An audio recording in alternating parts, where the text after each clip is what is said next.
Republican ಸೇನೆಯ ಅಧ್ಯಕ್ಷರು, ಯುವ ನಾಯಕರು ಅಂತ ಪ್ರಜ್ವಲ್ ಜಿಗ್ನಿ ಶಂಕರ್ ಅವರಿಗೆ ತುಂಬ ಸ್ವಾಗತವನ್ನು ಬಯಸ್ತೇನೆ. ಹಾಗೆ ಬೇಕ್ ಪ್ರಜಾ ಚಳವಳಿಯ ಹೋರಾಟಗಾರರು, ಬಾಬಾ ಸಾಹೇಬರ ಹೆಸರಿನಲ್ಲಿ ಕ್ಯಾಂಟೀನನ್ನು ತೆರೆದಿರ್ತಕ್ಕಂಥ ನಾಯಕ ವೈಟ್ಫೀಲ್ಡ್ ಮುರುಗೇಶ್ವರವರಿಗೂ ಸಹ ತುಂಬ ಸ್ವಾಗತವನ್ನು ಬಯಸ್ತೇನೆ. ಹಾಗೆ ಆಗಮಿಸಬೇಕಂತೇಳಿ ರಿಪಬ್ಲಿಕನ್ ಸೇನಾ ಜಿಲ್ಲಾ ಪ್ರೆಸಿಡೆಂಟ್ ಹೆಬ್ಬಗೋಡಿ ಮುನ್ರಾಜರವರು ಅವ್ರಿಗೂ ಸಹ ಸ್ವಾಗತವನ್ನು ಬಯಸ್ತೇನೆ. ರಿಪಬ್ಲಿಕನ್ ಸೇನಾ ಜಿಲ್ಲಾ ಸೆಕ್ರೆಟರಿ ಕೆ ಮುಂಚೋಡಪ್ಪರವರು ಅವ್ರಿಗೂ ಸಹ ಸ್ವಾಗತವನ್ನು ಬಯಸ್ತೇನೆ. ಹಾಗೆ ತಮಿಳುನಾಡಿನ ಅಧ್ಯಕ್ಷರು TRS ಪ್ರೆಸಿಡೆಂಟ್ ವಿಜಯ್ ಸರ್ ಅವರು ಅವ್ರಿಗೂ ಸಹ ಸ್ವಾಗತವನ್ನು ಬಯಸ್ತೇನೆ. ತಮಿಳುನಾಡಿನ ಜನರಲ್ ಸೆಕ್ರೆಟರಿ ರವಿಚಂದ್ರ ಅವರಿಗೂ ಸಹ ಸ್ವಾಗತವನ್ನು ಬಯಸ್ತೇನೆ. ಹಾಗೆ ಆನೇಕಲ್ ತಾಲೂಕು ಅಧ್ಯಕ್ಷರಾದಂಥ ಮೇಲಹಳ್ಳಿ ಆರ್ ಮುರಳೀರವರು ಅವರಿಗೂ ಸಹ ಸ್ವಾಗತವನ್ನು ಬಯಸ್ತೇನೆ. ರೈತ ಮೋರ್ಚಾ ಅವರು ಅವರಿಗೂ ಸಹ ಸ್ವಾಗತವನ್ನು ಬಯಸ್ತೇನೆ. ಇನ್ನು BSP ನಮ್ಮ ರಾಜ್ಯದಲ್ಲಿ ಅಧಿಕಾರಕ್ಕೆ ಬಂದಿಲ್ಲ. ಇನ್ನು 3 ಪಕ್ಷಗಳು ನಮ್ಮನ್ನ ಆಳ್ವಿಕೆಯನ್ನ ಮಾಡಿದೆ. ಈ 3 ಪಕ್ಷಗಳು ಆಳ್ವಿಕೆಯನ್ನ ಮಾಡ್ತಾ ಮಾಡ್ತಾ ಅವರ ಕುಟುಂಬಗಳು ಬೆಳ್ಕೊಂಡು ಬಂದ ವಿನ ದೇಶ ರಾಜ್ಯ ಇನ್ನೂ ಉದ್ಧಾರ ಆಗಲಿಲ್ಲ. ಮತ್ತೆ ಎಲೆಕ್ಷನ್ ಬಂದಾಗ ನಾವು ಅಭಿವೃದ್ಧಿ ಮಾಡ್ತೀವಿ, ಮತ್ತೆ 5 ವರ್ಷ ಆದಮೇಲೆ ಅಭಿವೃದ್ಧಿ ಮಾಡ್ತೀವಿ ಅಂತೇಳಿ ಮತದಾರರನ್ನ ಒಂದು ಕಡೆ ಕೈಗೆ ಬೆಲ್ಲವನ್ನು ಕೊಟ್ಟು ಕೆಳಗಡೆ ಇರುವೆಯನ್ನು ಬಿಡೋ ರೀತಿಯಲ್ಲಿ ನಡೆಸ್ಕೊಳ್ತಾ ಇದೆ. ಆ ನಿಟ್ಟಿನಲ್ಲಿ ಈ ಒಂದು ಸಮಾಜದಲ್ಲಿ ಏನೋ ಒಂದು ಬದಲಾವಣೆಯನ್ನು ತರಬೇಕು. ಹಾಗಾಗಿ ಬೆಂಗಳೂರು ಅಭಿವೃದ್ಧಿ ಪ್ರಾಧಿಕಾರದಲ್ಲಿ ಕರ್ನಾಟಕ ರಿಪಬ್ಲಿಕನ್ ಸೇನೆ ಸ್ಪರ್ಧೆ ಮಾಡಬೇಕಂತೇಳಿ ಒಂದು ತೀರ್ಮಾನವನ್ನು ಕೈಗೊಂಡಾಗ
ಇಲ್ಲೇ ತಗೊಂಬಾರ್ದು. ಅದೇನಾಗುತ್ತೆ ಎಲ್ಲ ಒಂದು ಅನುಭವನೇ ಆಗುತ್ತೆ, ಎಕ್ಸ್ಪೀರಿಯನ್ಸ್ ಆಗುತ್ತೆ. ಸೊ ನನಗೆ ಅವಕಾಶ ಕೊಟ್ಟಂತ ಆನಂದರಾಜ್ ಅಂಬೇಡ್ಕರ್ ಅವರಿಗೆ ಧನ್ಯವಾದಗಳು. ಆಗಿದ್ದೀನಿ. ಮುಂದಕ್ಕೆ ಏನಿದೆಯೋ ಕಷ್ಟಪಟ್ಟು ಗೆಲ್ಲೋದಕ್ಕೆ ಏನೇನು ಪ್ರಯತ್ನ ಪಡಬೇಕೋ ಪಟ್ಟು ಯಾವುದೇ ಕಾರಣಕ್ಕೂ ಹಿಂದಿರಲ್ಲ. ಜೈ ಭೀಮ್. ಬೆಂಗಳೂರು ದಕ್ಷಿಣ ಭಾಗದಲ್ಲಿ ಈ ಸಾರಿ ಕರ್ನಾಟಕ ರಿಪಬ್ಲಿಕ್ ಸೇನೆ ವತಿಯಿಂದ ನಮ್ಮ ರಾಷ್ಟ್ರೀಯ ಅಧ್ಯಕ್ಷರ ಮೇರೆಗೆ ನಾನು ಈ ಸಾರಿ ಸ್ಪರ್ಧೆ ಮಾಡ್ತೀನಿ ಅಂತ ಹೇಳಿ ಶಾಸಕರಾಗಿರುವಂಥ ಡಾಕ್ಟರ್ ಬಾಬಾ ಸಾಹೇಬ್ ಅಂಬೇಡ್ಕರ್ ಅವರ ಕೊಡೆ ಆನಂದರಾಜ್ ಅಂಬೇಡ್ಕರ್ ಅವರು ಅವರ ಸ್ಕೂಲ್ಗೆ ನಾನೀಗ ಜಾಯ್ನ್ ಆಗಿದ್ದೀನಿ. ಎಲೆಕ್ಷನ್ ವಿಚಾರವಾಗಿ ಮಾತಾಡಕ್ಕೆ ಬಂದಿದ್ದಾರೆ. ನಾನೀಗ ತಕ್ಷಣಕ್ಕೆ ಸ್ಕೂಲ್ಗೆ ಜಾಯ್ನ್ ಆಗಿದ್ದೀನಿ. ಅವರೊಬ್ಬರು ನನಗೆ ಬೆನ್ನು ತಟ್ಟಿದ್ರೆ MLA ಸ್ಪರ್ಧೆ ಮಾಡ್ತೀನಿ. ನಾನು ಈ ದೇಶದಲ್ಲಿ ದಲಿತ ನಾಯಕರು ನಾವು ಆಗಬೇಕು, ದಲಿತ CMಗಳಾಗಬೇಕು, ದಲಿತ MLAಗಳಾಗಬೇಕು, ದಲಿತರು MP ಗಳಾಗಬೇಕು. ನಮಗೆ ಡಾಕ್ಟರ್ ಬಾಬಾ ಸಾಹೇಬ್ ಅಂಬೇಡ್ಕರ್ ಅವರು ಕೂಡಿ ಆನಂದರಾಜ್ ಅಂಬೇಡ್ಕರ್ ಸಾಹೇಬರು ನನಗೆ ಬೆನ್ನು ತಟ್ಟಿದ್ರೆ ಈ ದೇಶದಲ್ಲಿ ನಾನು MLA ಆಗಬೇಕು, ನಾನು ರೆಡಿ ಆಗಿರ್ತೀನಿ ಅಂತ ಹೇಳ್ತಾ ಸೇನೆಯ ತಾಲೂಕು ಅಧ್ಯಕ್ಷ ಆಗಿರ್ತಕ್ಕಂಥ ನನ್ನನ್ನ ವಾರ್ಡ್ ಅಲ್ಲಿ ಹೇಮೇಡಹಳ್ಳಿ ಗ್ರಾಮದ ಸದಸ್ಯನಾಗಿ ಆಯ್ಕೆ ಆಗಿದ್ದರೂ ಸಹ ಕರ್ನಾಟಕ ರಿಪಬ್ಲಿಕ್ಸ್ ವತಿಯಿಂದ ಚುನಾವಣೆ ಸ್ಪರ್ಧೆ ಮಾಡ್ತಾ ಇದ್ದೀನಿ. ಯಾಕೆ ಅಂದ್ರೆ ಈ ಒಂದು ಇಷ್ಟು ವರ್ಷ ಸಾಕಷ್ಟು ಕಷ್ಟಗಳನ್ನ ನೋವುಗಳನ್ನ ಅನುಭವಿಸಿ ಇನ್ನೊಬ್ಬರ ಕೈ ಕೆಳಗಡೆನೆ ಬದುಕಿ ಮೇಲ್ ಬಂದಂತವನು. ಸಾಹೇಬ್ರು ಒಂದು ವಿಚಾರವನ್ನ ಇಟ್ಕೊಂಡು ಇವತ್ತು ಇಲ್ಲಿವರೆಗೂ ಬಂದು ಇವತ್ತು ನಂದು ಗಡಿಭಾಗದ ಒಂದು ಹಳ್ಳಿಯಿಂದ ಇಲ್ಲಿವರೆಗೂ ವಿಧಾನಸೌಧದ ಮುಂದೆ ಬಂದು ಇಲ್ಲಿ ಮಾತಾಡ್ತಾ ಇರ್ತಕ್ಕಂಥದ್ದು ನಂದು ಹೆಮ್ಮೆಯ ವಿಚಾರ ಸರ್. ಐ ಆಮ್ ಬೋಲ್ತೆ ಸರ್, ಅಂತಃಕರಣ ಶುದ್ಧಿ तो हमारा पार्टी में जीत के मैं तुम्हारा पास आता है सर. जय भीम सर. ಚೌಡಪ್ಪ ಅಂತ ನಾನು ಆನೇಕಲ್ ತಾಲೂಕಿನ ಆರಗದ್ದೆ ಗ್ರಾಮದಲ್ಲಿ ನಿವಾಸಿ. ನಾನು ಈ ಸರಿ ಆರಗದ್ದೆ ಗ್ರಾಮದಲ್ಲಿ GBA ಎಲೆಕ್ಷನ್ ಅಲ್ಲಿ ಪಾರ್ಟಿಸಿಪೇಟ್ ಮಾಡ್ತಾ ಇದ್ದೀನಿ. ಜೈ ಭೀಮ್. ಬೀರ್ ಅಂತ ಕಾಡ್ಗೋಡಿ ಸಾಹೇಬರು ಸೆಲೆಕ್ಟ್ ಮಾಡಿಲ್ಲ. ಇದು ಕರ್ನಾಟಕ ಜನೋದ್ಧಾನ ಸಂಘಟನೆಯಿಂದ ನಮ್ಮ ಜಿಗ್ನೇಶ್ ಶಂಕರ್ ಸರ್ ಅವರು ಇವತ್ತಿಲ್ಲ. ಅವರು ನಮಗೆಲ್ಲ ಈಗ ಸಂಘಟನೆದು ತುಂಬ ಏನಂತ ನೋಡಿಸ್ಕೊಟ್ಟು ಹೋಗಿದ್ದಾರೆ. ತುಂಬ ಕಲಿಯೋದು ನಾವು ತುಂಬ ಇದೆ. ಇನ್ನು ಮುಂದೆ ನಾನು ಕಲಿತಾ ಇದ್ದರೆ ನಮ್ಮ ರಾಜ್ಯಾಧ್ಯಕ್ಷ ಸುಹೇಲ್ ಬೈ ಅವರು ಯಾವ ವಾರ್ಡಿಗೆ ನಮ್ಗೆ ಆಯ್ಕೆ ಮಾಡ್ತಾರೋ ಆ ವಾರ್ಡಿಗೆ ಅವನು ನಿಂತ್ಕೊಂಡು ಸ್ಪರ್ಧೆ ಮಾಡ್ತೀವಿ. ಜೈ ಭೀಮ್. ಆ ರೀತಿಯಾಗಿ ನಾವು ಹೋಗ್ಬೇಕು. ಇವತ್ತು ಓಟ್ ನಕ್ಕು ಹೇಳ್ತಾ ಎಲ್ಲರಿಗೂ ಬಾಯಲ್ಲಿ ಬರೋದು ಓಟ್ ಎಷ್ಟು ಗೊತ್ತಾ ಬೆಲೆ? ಒಂದು ಓಟಿಗೆ 1 ಕೋಟಿ ರೂಪಾಯಿ ಬೆಲೆ ಇದೆ. ಅದನ್ನ ಅರ್ಥ ಮಾಡ್ಕೊಂಡಿಲ್ಲ ಜನ. ಒಂದು ಓಟ್ ಹೋಗ್ಬಿಟ್ಟು ನಾವು 1000, 2000, 3000 ಮೂಗ್ಬಿಟ್ಟು ಸೀರೆಗೆ ಓಟ್ ಹಾಕ್ಬಿಟ್ಟು ಬಂದ್ಬಿಡ್ತೀವಿ. ಇವತ್ತೊಂದು ದಿವಸ ಆ ಓಟ್ ನಕ್ಕು ಕೋಟಿ ರೂಪಾಯಿ. ಯಾವ ಕೋಟಿ ರೂಪಾಯಿ ಅಂದ್ರೆ ಎಲ್ಲರೂ ಕೋಟಿ ಲೂಟಿ ಹೊಡಿತಾರೆ ಅಂತ ಪೇಪರ್ ಅಲ್ಲಿ ನೋಡ್ತಾನೆ ಇರ್ತಾರೆ. ಇವ್ರು ಇಷ್ಟು ಕೋಟಿ, ಇಷ್ಟು 106 ಕೋಟಿ ಹೊಡೆದವ್ರೆ ಅಂತ. ಅದು ಯಾರು ಕೊಟ್ಟಿರೋ ಹಾಕ್ಬೋದು? ನಾವು ಹಾಕಿರೋ ಆ ಭಿಕ್ಷೆ ನೋಡ್ಬಿಟ್ಟು ನಾವು 1000, 2000 ತಗೊಂಡು ನೀವು ಔಷಧಿ ಕೆಲಸ ಮಾಡ್ಬೋದು, ಹೆಣ್ಮಕ್ಳು ವಾಚ್ಮನ್ ಕೆಲಸ ಮಾಡ್ಬೋದು, ಏನೇನೋ ನಾವು ಇರೋ ಎಲ್ಲರೂ ಕೆಲಸ ಕಷ್ಟಗಳೇ ಇರ್ಬೋದು. ದಿನ 1000, 2000, 1500 ದುಡಿತೀವಿ. ಅವ್ರು 5 ವರ್ಷಕ್ಕೆ ಬಂದಾಗ ನಮ್ಮ ಕಾಲಕ್ಕೆ ಮುಗಿತಾರೆ. ನಾವು 5 ವರ್ಷ ಅವ್ರ ಕಾಲಕ್ಕೆ ಮುಗಿತೀವಿ, ನಮ್ಗೆ ಸಿಕ್ಕಲ್ಲ. ಅದನ್ನ ಎಚ್ಚರಿಕೆಯಾಗಿ ತಿಳ್ಕೊಬೇಕು. ಒಂದು ರಾಷ್ಟ್ರೀಯ ಪಕ್ಷವಾಗಿ ನಾವು ಬೆಳೆಸ್ಕೊಂಡು ಹೋಗ್ಬೇಕು ಅಂತ ನಾವೇನು ಕಾಯ್ತಾ ಇದ್ದೀರಿ. ಆದರೆ ಒಂದು ವಿಚಾರ ಸರ್, ದಯವಿಟ್ಟು ಸುಹೇಲ್ ಸರ್ಗೆ ನಾನು ಒಂದು ಮನವಿ ಹೇಳ್ತಾ ಇದ್ದೀನಿ. ದಯವಿಟ್ಟು ಈ ಕ್ಯಾಂಡಿಡೇಟ್ಗಳನ್ನ ಹಾಕೋದನ್ನ ನಾವು ಫಸ್ಟ್ ನಿಲ್ಲಿಸ್ಬೇಕು. ಯಾಕಂದ್ರೆ ಇವತ್ತು ಒಬ್ಬ ಕ್ಯಾಂಡಿಡೇಟ್ ಹಾಕ್ಬೇಕಂದ್ರೆ ಒಂದು ಕ್ಯಾಂಡಿಡೇಟ್ ಜೊತೆಯಲ್ಲಿ 100 ಜನ ಕರ್ಕೊಂಡ್ಬರ್ಬೇಕು. 100 ಜನ ಕರ್ಕೊಂಡ್ಬಂದ್ರೆ ಒಬ್ಬೊಬ್ಬ ಕ್ಯಾಂಡಿಡೇಟ್ 100 ಜನ ಕರ್ಕೊಂಡ್ಬಂದ್ರೆ 10 ಜನಕ್ಕೆ ಎಷ್ಟಾಗುತ್ತೆ? 1000 ಜನ ಆಗುತ್ತೆ. 1000 ಜನ ಜೊತೆನಲ್ಲಿ ಈಗ 23 ಜನ ಅಂದ್ರೆ ಆಲ್ಮೋಸ್ಟ್ 2300 ಜನ ಆಗುತ್ತೆ.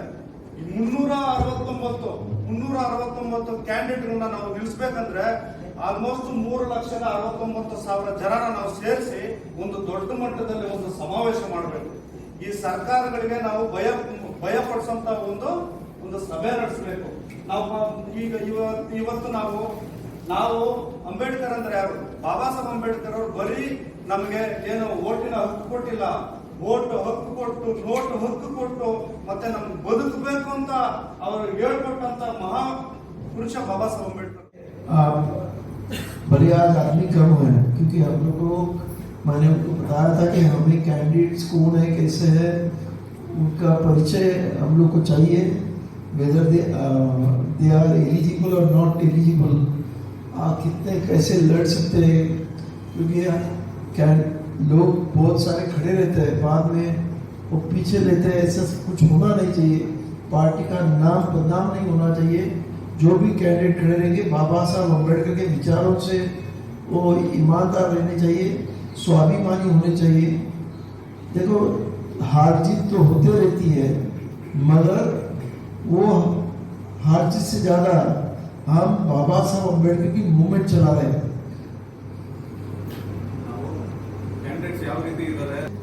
बहुत सारे इलेक्शन खड़े रहे, उनको गिराया गया, मगर स्टिल वो अपनी लड़ाई लड़ते रहे. आज हम लोग जिस मुकाम पे पहुंचे वो बाबा साहब की वजह से पहुंचे हैं, क्योंकि आप बाबा साहब ने एम्स में जो अपना ये था गोल था उसके साथ ईमानदार थे. तो हम सब अपने जो बाबा साहब ने आज हम लोग को इतना स्वाभिमान दिया है, हम लोग को इंडिपेंडेंस दिया है, हम लोग को जस्टिस दिया है, तो उसके लिए हम लोग को ये मूवमेंट आगे लेके जाना चाहिए.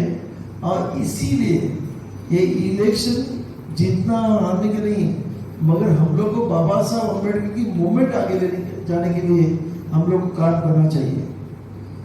तो सीरियस इलेक्शन लड़ाना चाहते हैं और जिनको पॉलिटिक्स में इंटरेस्ट है उन सभी लोगों ने इधर नाम देना चाहिए। और बाकी जो लोग हैं उन्होंने जो रिपब्लिक सेना कैंडिडेट देगी उनके वो कैंडिडेट के लिए ईमानदारी में उनका काम करना चाहिए।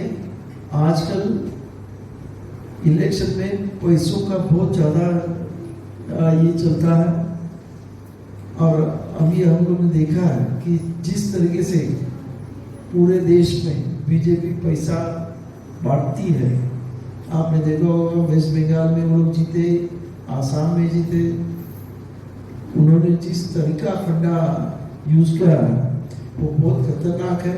अब बाद में वो गरीबों के घर, गरीबों के बिजनेस डिमोलिश करते वो आपने देखा होगा। तो इसके लिए हम स्वाभिमान से रहेंगे, अच्छे लोगों को चुन के लाएंगे, अपने लोगों को चुन के लाएंगे, तो आपके ऊपर जो इनजस्टिस होगा उसके ऊपर आप आवाज उठा सकते हैं। दरखास्त है, मेरी रिक्वेस्ट है कि आप सभी लोग बाबा साहब के अम्बेडकर के विचारों पे, यहाँ काफ़ी लोग हैं, मुझे मालूम है कि बाबा साहब को मानने वाले कर्नाटक में बहुत ज़्यादा संख्या में लोग हैं, मगर दुर्भाग्यवश हम लोग इकट्ठा नहीं आते और हम लोग इधर बीजेपी नहीं तो कांग्रेस, इसके सिवा अपनी खुद की पार्टी होनी चाहिए। बाबा साहब ने एक एग्जाम्पल दिया था कि आप कितने भी बड़े घर में जाना चाहेंगे तो आपको वहाँ उसके जो गराज होगा उधर रख देगा, मगर आप आपकी झोपड़ी में रहेंगे तो आप स्वाभिमान से रह सकते हैं। अगर बड़े आदमी के घर पे जाके रहेंगे, उसके गराज में भी रहेंगे, मगर उसको जब भी उसको मन चाहेगा तभी वो आपको हकार सकता है।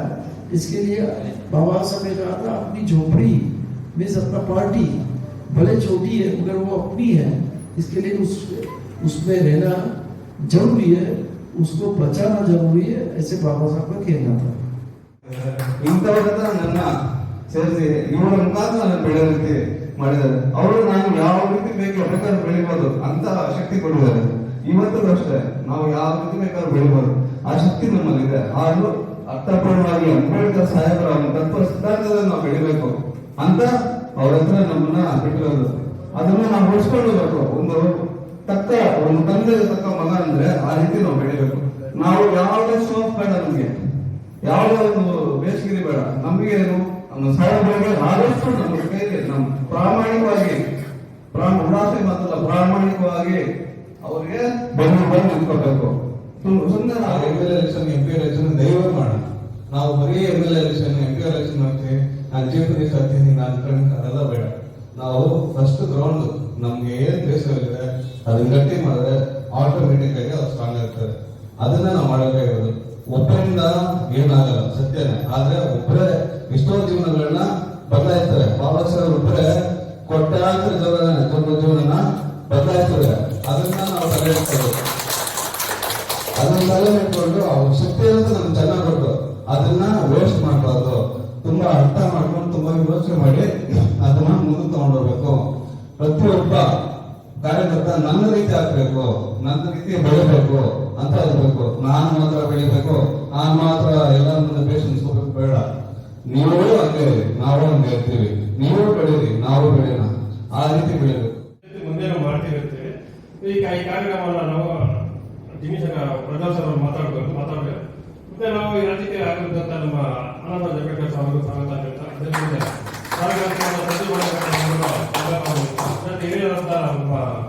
ಕನ್ನಡ ಶಿಕ್ಷಣ ಅವರು ಸ್ವಾಗತ ನೀಡುತ್ತಾ, ಅದಕ್ಕೆ ನಾಯಕರಾದಂತಹ ಪ್ರಜ್ವಲ್ ಸಿಂಗ್ ಅವರಿಗೂ ಸ್ವಾಗತ ನೀಡುತ್ತಾ, ಮತ್ತೆ ಇದೇ ರೀತಿಯಲ್ಲಿರುವಂತಹ ನಮ್ಮ ಮಹೇಶ್ ಅವರಿಗೂ ಸ್ವಾಗತ ನೀಡುತ್ತಾ, ಸುಮಾರು ಎಲ್ಲರಿಗೂ ಸ್ವಾಗತ ನೀಡುತ್ತಾ ನಾವು ಮಾತಾಡೋದು ಇಷ್ಟಪಡ್ತಾ ಇದ್ದೀನಿ. ನಮ್ಮ ದಿನೇಶ್ ಸಾಹೇಬರು KRS ಖಂಡಿತಂಗೆ ಎರಡನ್ನೂ ಅವರು ನಡ್ಸ್ಕೊಂಡು ಬರ್ತಾ ಇದ್ರು. ಅದೇ ರೀತಿಯಲ್ಲಿ ನಾವು ಅವ್ರ ನಂತರ ನಾವು ಅದೇ ರೀತಿಯಲ್ಲಿ ನಡ್ಸ್ಕೊಂಡು ನಾವು ಹೋರಾಟಗಳ ಮುಖಾಂತರ ನಾವು KGS ಪರವಾಗಿ ಅಷ್ಟೇ KRS ಎರಡನ್ನೂ ಒಕ್ಕೂಟವಾಗಿ ಅನೇಕ ಹೋರಾಟಗಳು ಮಾಡ್ಕೊಂಡು ಅವ್ರ ಸಾಹೇಬರ ನಂತರ ನಾವು ಅನೇಕ ಹೋರಾಟಗಳು ಮಾಡ್ಕೊಂಡು ಪ್ರತಿಯೊಂದು ಕೃಷಿ ಭೂಮಿಯನ್ನು ನಾವು ಕೆಲಸ ಮಾಡ್ಕೊಂಡು ಅನೇಕ ಯುವಕರ ಈಗ ಜಿಲ್ಲೆ ಎಲೆಕ್ಷನ್ ಬಂದಾಗ ನಾವು KGS ಕರ್ನಾಟಕ ಸಂಘ ವತಿಯಿಂದ 11 ಜನ ಕ್ಯಾಂಡಿಡೇಟ್ಗಳನ್ನು ಹಾಕಿ ನಮ್ಮ ರಾಷ್ಟ್ರೀಯ ನಾಯಕರಾದ ಅಂಬೇಡ್ಕರ್ ಅವರಿಗೆ ಬಲಪಡಿಸಬೇಕು. ನಾವು ಎಲ್ಲಾ ದಲಿತ ಸಂಘಟನೆಗಳು ಒಟ್ಟಾಗಿ ಬರೀ ನಾವು ಮಾತ್ರ ರಿಪಬ್ಲಿಕನ್ ಸರ್ ಮತ್ತು KGS ಮಾತ್ರ ನಾವು ಎರಡು ಸೇರಿ ನಾವು ಕರ್ನಾಟಕದಲ್ಲಿ ಪಕ್ಷನ ಅಧಿಕಾರಕ್ಕೆ ತರ್ತೀನಿ ಅಂದ್ರೆ ಆಗಲ್ಲ. ಪ್ರತಿಯೊಂದು ದಲಿತ ಸಂಘಟನೆಗಳನ್ನ ನಾವು ಮುಗಿಸ್ಬೇಕು, ಎಲ್ಲರೂ ನಾವು ಒಗ್ಗಟ್ಟಾಗಿ ಇಲ್ಲಿ ನಾವು ನಮ್ಮಲ್ಲಿ ಏನೇ ಭಿನ್ನಾಭಿಪ್ರಾಯ ಈಗ ನಮ್ಮ ಸಂಘಟನೆ KJS ಮುಂದೆ ಬರಬೇಕು, ನಾನು ನಮ್ಮ ಸಂಘಟನೆ ಸಹಿ ಬರ್ಬೇಕು ಆಗಬೇಕು ನನ್ನ ಉದ್ದೇಶ ಇರ್ತೈತೆ. ಅದೇ ರೀತಿ ಬಿ ಪ್ರಜಾ ಸಂಘ ಅವ್ರ ಸಂಘಟನೆ ಬೆಳಿಬೇಕು ಅನ್ನೋದಕ್ಕೆ ಅವ್ರು ಇರ್ತೈತೆ. ಕನ್ನಡ ಕೃಷ್ಣ ಅವ್ರಿಗೆ ಅವ್ರ ಸಂಘಟನೆ ಬೆಳಿಬೇಕು, ಆ ನಾಯಕರಿಗೆ ಅವ್ರ ಸಂಘಟನೆ ಬೆಳೆಸಬೇಕು ಅನ್ನೋದು ಉದ್ದೇಶ ಇರ್ತೈತೆ. ಆದ್ರೆ ನಮ್ಗೆ ಇಲ್ಲಿ ಎಲ್ಲ ಉದ್ದೇಶ ಎಲ್ಲ ತತ್ವ ಸಿದ್ಧಾಂತ ಒಂದೇ ಬಾಬಾ ಸಾಹೇಬ್ ಅಂಬೇಡ್ಕರ್ ಅವರು. ಅವ್ರ ತತ್ವ ಸಿದ್ಧಾಂತದಲ್ಲಿ ನಾವೆಲ್ಲ ಜೀವನ ಸಾಕ್ತಾ ಇದೀವಿ, ನಾವೆಲ್ಲ ಬದುಕ್ತಾ ಇವತ್ತು ನಾವು ನೆಮ್ಮದಿಯಾಗಿ ಉಸಿರಾಡ್ತಾ ಇದೀವಿ, ನೆಮ್ಮದಿಯಾಗಿ ಬದುಕ್ತಾ ಇದೀವಿ ಅಂದ್ರೆ ಅದಕ್ಕೆ ಕಾರಣ ಬಾಬಾ ಸಾಹೇಬ್ ಅಂಬೇಡ್ಕರ್ ಅಂತ ಸಂವಿಧಾನ. ಆ ಸಂವಿಧಾನ ಇಲ್ಲಾಂದ್ರೆ ಇವತ್ತು ಯಾವ ಈ ರೀತಿಯಲ್ಲಿ ಈ ತರ ವೇದಿಕೆ ಮೂಲಕ ನಾವು ಇರ್ತಾ ಇದ್ದಿಲ್ಲ. ಆದ್ರಿಂದ ಅವ್ರ ಋಣ ನಮ್ಮ ಮೇಲೆ ತುಂಬಾ ಇರೋದ್ರಿಂದ ನಾವು ಕಾಂಗ್ರೆಸ್ ಪಕ್ಷಕ್ಕೂ ನಾವು ಕೆಲಸ ಮಾಡ್ತೀವಿ, ಬಿಜೆಪಿಗೂ ಮಾಡ್ತೀವಿ, JDS ಮಾಡ್ತೀವಿ, ಎಲ್ಲಾ ಪಕ್ಷಕ್ಕೂ ನಾವು ಕೆಲಸ ಮಾಡ್ತೀವಿ. ಅವ್ರು ಕೊಡುವಂತ 2,000, 500,000 ತಗೊಂಡ್ ಮಾತ್ರ ನಾವು ಕೆಲಸ ಮಾಡ್ತೀವಿ. ಆ 500, 2,000 ಕೊಟ್ಟರೆ ನಾವು ಓಟ್ ಹಾಕ್ಸ್ಕೊಂಡು ಕೆಲಸ ಗೆದ್ಮೇಲೆ ನಮ್ಗೆ ನೀರಿನ ಸಮಸ್ಯೆ ಏನೋ ಒಂದು ಸಮಸ್ಯೆ ಅಂತ ಹತ್ರ ಹೋದಾಗ ನಾವು ಯಾಕಪ್ಪ ಅವತ್ತು ನಾವು ನಿಮ್ಗೆ 2,000 ಕೊಟ್ಟಿಲ್ವಾ, ನೀವೇನ್ ಸುಮ್ಮನೆ ಓಟ್ ಹಾಕಿದ್ರ ನಮ್ಗ, ಯಾಕೆ ನಾವು ನಿಮ್ ಕೆಲಸ ಮಾಡ್ಕೊಡ್ಬೇಕು, ಆಯ್ತು ನೋಡೋಣ ನಡೀರಿ ಅಂತ ಹೇಳ್ಬಿಟ್ಟು ಒಂಥರ ಮರ್ಯಾದೆ ಮಾತಾಡ್ತಾರೆ. ಆದ್ರೆ ನಾವು ಇನ್ನೂ ರಾಷ್ಟ್ರೀಯ ಪಕ್ಷಗಳಿಂದ ನಾವು ಹೋಗಕ್ ಬರ್ತೇವೆ. ಈಗ ನಮ್ಗೆ ನಮ್ದೇ ಆದಂತ ಒಂದು ಸ್ಥಾನಮಾನ ಇರ್ಬೇಕಾದ್ರೆ ಈಗ ನಮ್ಗೆ ಬಾಬಾ ಸಾಹೇಬ್ ಅಂಬೇಡ್ಕರ್ ಅವರು ಕುಡಿಯಾದಂತ ಆನಂದ ಪಕ್ಷ ಸ್ಥಾಪನೆ ಮಾಡಿದ್ರೆ ರಾಜ್ಯಕ್ಕೆ ನಮ್ಮ ಜಗದೀಶಂಕರ್ ಸಾಹೇಬರು ಪಕ್ಷ ಮಾಡಿ ಅದನ್ನ ಅವರ ಅನುಷ್ಠಾನದಿಂದ ನಾವು ಯಾವ್ದೋ ಮಾಡಬಹುದು. ನಾವು ನಮ್ದೇ ಪಕ್ಷ ಇರೋದು ಅದನ್ನೇ ನಾವು ಗಟ್ಟಿ ಮಾಡೋಣ. ಈಗ ಇದಿತ್ತು ಮಾಯಾವತಿ ಈಗ ಅದು ಆಗ್ಲಿಲ್ಲ. ಆದ್ರೆ ನಾವು ಕರ್ನಾಟಕ ರಿಪಬ್ಲಿಕ್ ಎಲ್ಲ ಗಟ್ಟಿಯಾಗಿ ನಾವೊಂದು ಈಗ ನಾವು ಈಗಾಗಲೇ MLA MP ಕ್ಯಾಂಡಿಡೇಟ್ ಹಾಕಿದ್ದೀವಿ. ಈಗ GB ಎಲೆಕ್ಷನ್ ನಾವು ಹಾಕಿ ಹೆಚ್ಚಿನ ರೀತಿಯಿಂದ ನಾವು 369 ವಾರ್ಡ್ಗಳು ನಾವು ಹಾಕ್ಬೇಕು ಅನ್ನೋದು ಉದ್ದೇಶ ಇದೆ. ನಾನು ಕಾವಲಸಳ್ಳಿಯಿಂದ ಆಲ್ರೆಡಿ ನಾನು 2 ಸರಿ ನಮ್ಮ ಮಿಸಸ್ ನಿಲ್ಲಿಸಿ ಇಂಡಿಪೆಂಡೆಂಟ್ ಅಲ್ಲಿ 5 ಓಟಲ್ಲಿ ಇದಾದೆ. ನಾನು ₹1 ಖರ್ಚು ಮಾಡಕ್ ಹೋಗಿಲ್ಲ, ಎಲ್ಲರೂ ಅವರೇ ₹1 ಕೊಡ್ಬೇಕಂತ ಹೇಳ್ಬಿಟ್ಟು ನಾನು ಲ್ಯಾಂಡ್ ಬಿಲ್ ಹೊಡಿಸಿದ್ದೆ. ಆದ್ರೆ ಈ ಸರಿ ನನಗೊಂದು ಬೆಂಬಲ ಆಯ್ತು. ಕರ್ನಾಟಕ ರಿಪಬ್ಲಿಕ್ ಸೇನೆ ಕಡೆಯಿಂದ ನಾನು ಈ ಸರಿ ಸ್ಪರ್ಧೆ ಮಾಡ್ತೀನಿ, ಗೆಲ್ತೀನಿ ಅಂತ ಹೇಳಿ ಪ್ರಜ್ವಲ್ ಸರ್ ಅವ್ರಿಗೆ ಮುಖ್ಯವಾಗಿ ಧನ್ಯವಾದ. ಮತ್ತೆ ಅವರು ನಮಗೆ ಡಾಕ್ಟರ್ ಬಾಬಾ ಸಾಹೇಬ್ ಅಂಬೇಡ್ಕರ್ ಮೊಮ್ಮಗನ್ನ ಈ ಕರ್ನಾಟಕಕ್ಕೆ ಕರ್ಕೊಬಂದು ಮಕ್ಕಳು ಶೋಷಣೆಗೊಳಪಟ್ಟರು, ಅವಿದ್ಯಾವಂತರು ಎಲ್ಲರಿದ್ದಾರೆ. ಅವ್ರಿಗೆಲ್ಲರಿಗೂ ಒಂದು ಈ ಎಲೆಕ್ಷನ್ ಅಲ್ಲಿ ಮುಂದೆ ನಿಂತು ಒಂದು ಮಹಿಳೆಯರನ್ನೇ ಒಂದು ಗುಂಪಾಗಿ ನಾನು ಸೇರಿಸ್ಬೇಕು ಅಂತ ಬಾಬಾ ಸಾಹೇಬ್ ಅಂಬೇಡ್ಕರ್ ಮೊಮ್ಮಗ ಅಂತ ವೇದಿಕೆಯಲ್ಲಿ ಕೂತಿರುವಂತ ಎಲ್ಲ ಗಣ್ಯ ವ್ಯಕ್ತಿಗಳಿಗೂ ಕರ್ನಾಟಕ ರಿಪಬ್ಲಿಕನ್ ಸೇನಾ ವತಿಯಿಂದ ರಾಜಕೀಯ ಅಧಿಕಾರವನ್ನು ಹಿಡಿಯೋದಕ್ಕೋಸ್ಕರ ನಮ್ಮ ಹೈಕಮಾಂಡ್ ರಾಷ್ಟ್ರೀಯ ಅಧ್ಯಕ್ಷರಾದಂಥ ಬಾಬಾ ಸಾಹೇಬ್ ಅಂಬೇಡ್ಕರ್ ಅವರ ಮೊಮ್ಮಗ ಆನಂದರಾಜ್ ಅಂಬೇಡ್ಕರ್ ಅವರು ಬೆಂಗಳೂರಿಗೆ ಆಗಮಿಸಿದರು. ಈ ಕಾನಿಷ್ಕಾ ಹೋಟ್ಲಲ್ಲಿ ಗ್ರೇಟರ್ ಬೆಂಗಳೂರು ಅಭಿವೃದ್ಧಿ ಪ್ರಾಧಿಕಾರದ ಚುನಾವಣೆಗೆ ಕರ್ನಾಟಕ ರಿಪಬ್ಲಿಕನ್ ಸೇನೆ ಸ್ಪರ್ಧೆ ಮಾಡಬೇಕು, 360 ವಾರ್ಡ್ಗಳಲ್ಲಿ ಅಭ್ಯರ್ಥಿಗಳನ್ನು ಚುನಾವಣೆ ಕಣಕ್ಕೆ ಇಳಿಸಬೇಕು ಅನ್ನೋ ನಿಟ್ಟಿನಲ್ಲಿ ಪೂರ್ವಭಾವಿ ಸಭೆಯನ್ನು ಕರೆದು ಚರ್ಚೆಯನ್ನು ಮಾಡಿದ್ದೀವಿ. ಮುಂದಿನ ದಿನಗಳಲ್ಲಿ GBA ಚುನಾವಣೆಗೆ ಕರ್ನಾಟಕ ರಿಪಬ್ಲಿಕನ್ ಸೇನೆ ಮತ್ತು ಕರ್ನಾಟಕ ಜನಾಂದೋಲನ ಸಂಘಟನೆ ಎರಡೂ ಸೇರಿ ಅಭ್ಯರ್ಥಿಗಳನ್ನು ಕಣಕ್ಕೆ ಇಳಿಸ್ತಾ ಇದ್ದೀವಿ.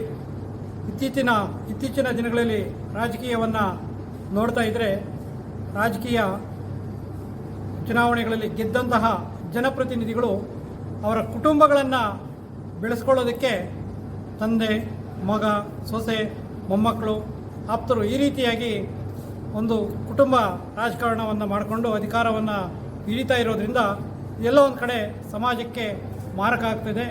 ಸಮಾಜದ ಕಟ್ಟಕಡೆ ವ್ಯಕ್ತಿಗೆ ಸಂವಿಧಾನದ ಸವಲತ್ತು ತಲುಪ್ತಾ ಇಲ್ಲ. ಆ ಕುಟುಂಬದ ಮನೆಗಳಲ್ಲೇ ಮಗ, ತಾತ, MLA ಈ ರೀತಿಯಾಗಿ ಸೊಸೆ ಈ ರೀತಿಯಾಗಿ MLA MPಗಳು ಆಗ್ತಾ ಇರೋದ್ರಿಂದ ಸರ್ಕಾರದ ಸವಲತ್ತು ಒಂದು ಮನೆಗೆ ಹೋಗ್ತಾ ಇರೋದ್ರಿಂದ ದಬ್ಬಾಳಿಕೆ ಬೆಳೀತಾ ಇದೆ. ಈ ದಬ್ಬಾಳಿಕೆಗೆ ಬಡವರು ಬಲಿಪಶು ಆಗ್ತಿದ್ದಾರೆ. ಈ ಒಂದು ರಾಜಕೀಯ ಧ್ರುವೀಕರಣವನ್ನು ಬದಲಾಯಿಸಬೇಕು. ಯುವಕರಿಗೆ ಆದ್ಯತೆಯನ್ನು ಕೊಟ್ಟು ಅಧಿಕಾರವನ್ನು ಹಿಡಿಬೇಕು. ಹಾಗಾಗಿ ಬಾಬಾ ಸಾಹೇಬರ ಕನಸನ್ನು ಈಡೇರಿಸಬೇಕು ಅಂಥೇಳಿ ಈ ಒಂದು ಆಲೋಚನೆಯನ್ನು ಮಾಡಿದ್ದೀವಿ. ಈ ಒಂದು ಆಲೋಚನೆಯ ಜೊತೆಗೆ ಮುಂದಿನ ದಿನಗಳಲ್ಲಿ ಅಧಿಕಾರವನ್ನು ಹಿಡಿತೀವಿ. ಭ್ರಷ್ಟ ರಾಜಕೀಯ ಪಕ್ಷಗಳನ್ನು ತೊಲಗಿಸಿ ಅಧಿಕಾರದಿಂದ ಸ್ವಚ್ಛಗೊಳಿಸುವಂಥ ಕೆಲಸವನ್ನು ನಾವು ಮಾಡೋಕ್ಕೆ ಕರ್ನಾಟಕ ರಿಪಬ್ಲಿಕನ್ ಸೇನೆ ಒಂದು ಪಣವನ್ನು ತೊಟ್ಟಿದೆ ಅಂತ ಹೇಳೋಕ್ಕೆ ಇಷ್ಟಪಡ್ತೀನಿ. ಖಂಡಿತ ಗ್ರೇಟರ್ ಬೆಂಗಳೂರು ಅಭಿವೃದ್ಧಿ ಪ್ರಾಧಿಕಾರದ ಚುನಾವಣೆ ಅದರ ಜೊತೆಗೆ ಮುಂಬರುವ ತಾಲೂಕು ಪಂಚಾಯಿತಿ, ಜಿಲ್ಲಾ ಪಂಚಾಯಿತಿ, ಗ್ರಾಮ ಪಂಚಾಯಿತಿ, ಅನಂತರ ವಿಧಾನಸಭೆ, ಲೋಕಸಭೆ ಎಲ್ಲ ಕ್ಷೇತ್ರಗಳಲ್ಲಿ ಸ್ಪರ್ಧೆಯನ್ನು ಮಾಡ್ತೀವಿ. ಹಂತ ಹಂತವಾಗಿ ರಾಜಕೀಯದಲ್ಲಿ ತೊಡಗಿಸ್ಕೊಳ್ಳೋಕ್ಕೆ ನಾವು ಮುಂದೆ ಹೆಜ್ಜೆಯನ್ನು ಇಡ್ತಾ ಇದ್ದೀವಿ. ನಮ್ಮ ಹೆಸರು ರವಿಚಂದ್ರನ್ ಅಂತ ಹೇಳ್ಬಿಟ್ಟು. ಆ್ಯಕ್ಚುಲಿ ನಮಗೆ ಕನ್ನಡಕ್ಕಿಂತ ತಮಿಳೇ ಮಾತಾಡೋಕ್ಕೆ ಬರೋದು. ನಾವು ತಮಿಳಲ್ಲಿ ಮಾತಾಡಬೇಕಂತ ಕೇಳ್ಕೊತೀವಿ. என்னுடைய பேர் ரவிச்சந்திரன். நான் தமிழ்நாட்டில் இருந்து வருகிறேன். குடியரசு சேனா கட்சியினுடைய மாநில பொதுச் செயலாளராக இன்றைய நடந்திருக்கும் நான் அரசியலில் பங்கெடுப்பது குறிப்பாக தேசிய தலைவர் ஆனந்தராஜ் அம்பேத்கர் அவர்கள், குடியரசு சேனா தேசிய தலைவர் அவர்கள் பங்கேற்றுக் கொண்டார். அவரோடு தேசிய பொதுச் செயலாளர், கர்நாடகாவினுடைய மாநில தலைவர் ப்ளஸ் தமிழ்நாட்டினுடைய மாநில தலைவர் விஜய் பவுல்ராஜ் அவர்கள் மற்றும் இன்னும் பல தலைவர்கள் பங்கேற்றுக் கொண்டார்கள்.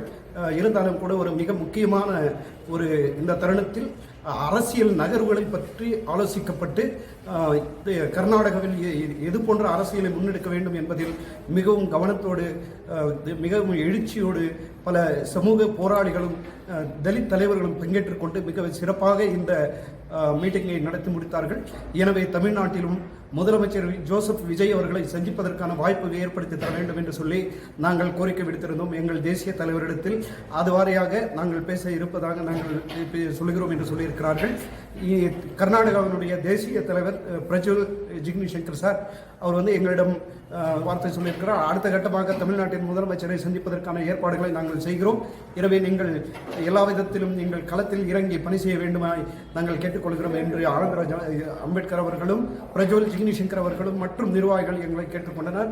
மிகவும் மகிழ்ச்சியாக இருந்தது. எங்களை மிகவும் மரியாதை நிமித்தோடு எங்களை அழைத்து எங்களை மிகவும் மதிப்பளித்தார்கள் என்பதை கூட அண்ணன் முருகேசன் அவர்கள் திண்டுக்கல் மாவட்டத்தில் இருந்து பழனி, அவர் பேர் முருகேசன் ஐயா அவர்கள், நானும் இவரும் சேர்ந்து தமிழ்நாட்டில் ஏறக்குறைய 40 மாவட்டங்களிலும் பொறுப்பாளர்களை நியமித்து மாவட்ட செயலாளர்கள் ப்ளஸ் மாநில பொறுப்பாளர்களை ஒருங்கிணைக்கும் விழாவில் தேசிய தலைவரை அழைத்து அந்த விழாவை சிறப்பிக்க வேண்டும் என்று சொல்லி அவர்களிடம் மனு கொடுத்திருக்கிறோம்.